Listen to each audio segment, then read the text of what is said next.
করবেন না। হঠাৎ করে রাত 12টা বাজে ক্রুল গেমিং আমারে কলদা বলতেছে যে আরাফাত গেমে আসো, তোমার সাথে কাস্টম খেলবো এই ডাবলুম দিয়ে। তাও আবার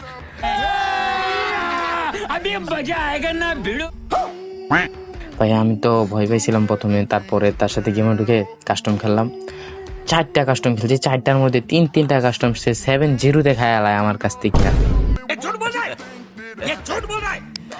7-0 খাওয়ার পরে তার তো অনেক রাগ। তার 4 নাম্বার কাস্টমটা যে বালা খেলে ওইটাও আমার সাথে ওই 7-0 বইরা খেলা,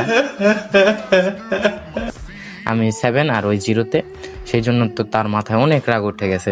সে কিবোর্ড মিউট বাইং গেলাইছে। তারপরে বললো যে তুমি তো হ্যাকার, তোমার পিসি চেক দেওয়া লাগবো আমার। পরে তো আমি বললাম ভাই আমি তো মোবাইল প্লেয়ার, আমার কেউ সম্মান দেয় না, তাই আমার গেম প্লেয়ার আমি এরুম বানাইছি ভাই, পারে না কেউ এখন আমার সাথে।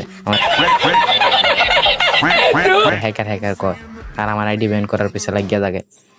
ক্রুল গেমিং ভাই আপনি ভালো গেলেন মানছি, কিন্তু আমার সাথে পারবেন না। এই বিশ্বাস করেন ভাই, এই কথাটা যখনই বললাম তখনই আম্মু আয়া আমার একটা ঠাস করে থাপ্পড় মারলো। তুই ঘুমের মধ্যে কি আবল তাবল কস।